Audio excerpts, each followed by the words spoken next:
रतन टाटा।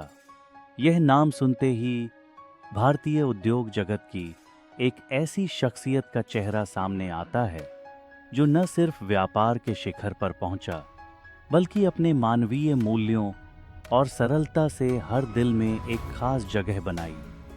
उनकी सफलता की कहानी महज धंधे और दौलत की नहीं, बल्कि ईमानदारी, परोपकार और निस्वार्थ सेवा की है।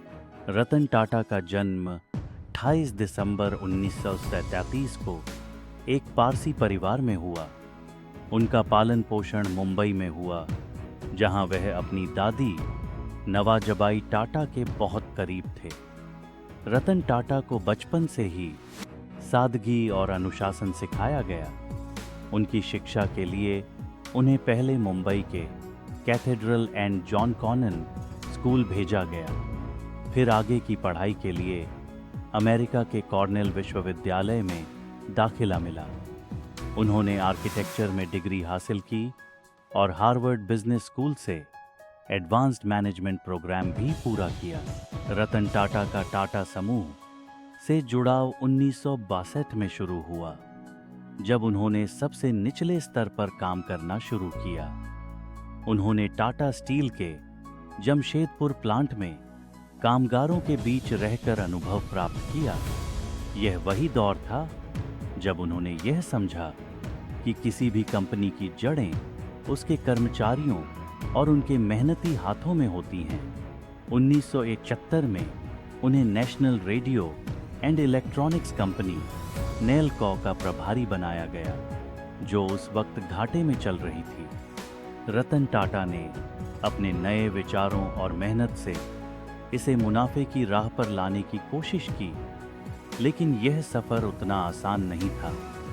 इस कठिनाई भरे दौर में भी उन्होंने कभी हार नहीं मानी।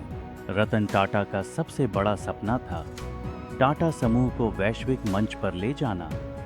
2000 में उन्होंने टाटा टी के माध्यम से टेटली, ब्रिटेन की सबसे बड़ी चाय कंपनी, का अधिग्रहण किया।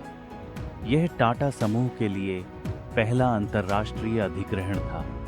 इसके बाद 2007 में टाटा स्टील ने एंग्लो डच कंपनी कोरस को खरीदा, जो उस समय का सबसे बड़ा भारतीय अधिग्रहण था। 2008 में रतन टाटा ने एक और बड़ा कदम उठाया। उन्होंने जगुआर और लैंड रोवर को फोर्ड से खरीदा।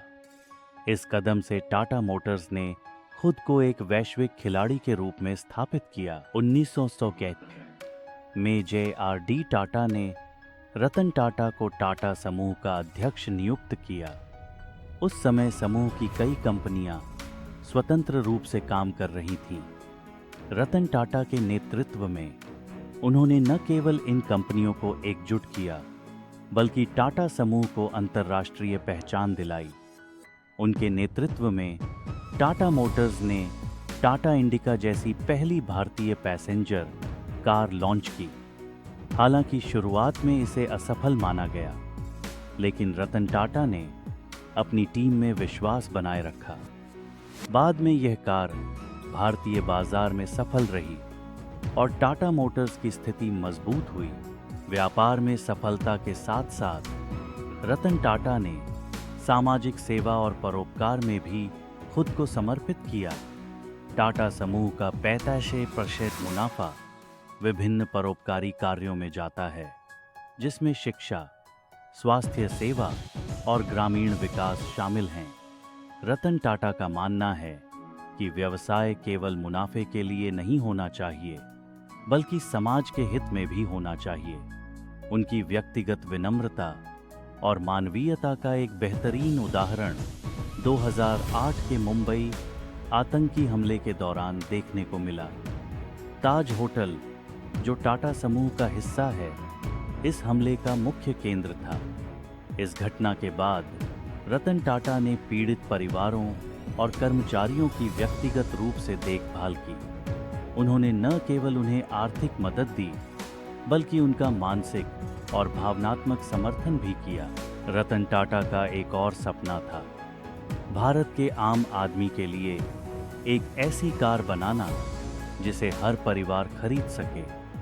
इस सोच से जन्म हुआ टाटा नैनो का, जिसे दुनिया की सबसे सस्ती कार के रूप में जाना गया। हालांकि यह परियोजना व्यावसायिक रूप से उतनी सफल नहीं हुई, लेकिन रतन टाटा की सोच और उनका भारतीय मध्यम वर्ग के प्रति समर्पण काबिल ए तारीफ है। 2012 में रतन टाटा ने टाटा समूह के अध्यक्ष पद से रिटायरमेंट ले लिया, लेकिन उनके विचार और नेतृत्व की मिसाल आज भी हर उद्योगपति और युवा उद्यमी के लिए प्रेरणा है। उन्होंने साबित किया कि सच्ची सफलता केवल व्यापार में नहीं, बल्कि लोगों की सेवा और उनके जीवन को बेहतर बनाने में है। रतन टाटा एक ऐसा नाम है जो आने वाले कई दशकों तक भारतीय उद्यम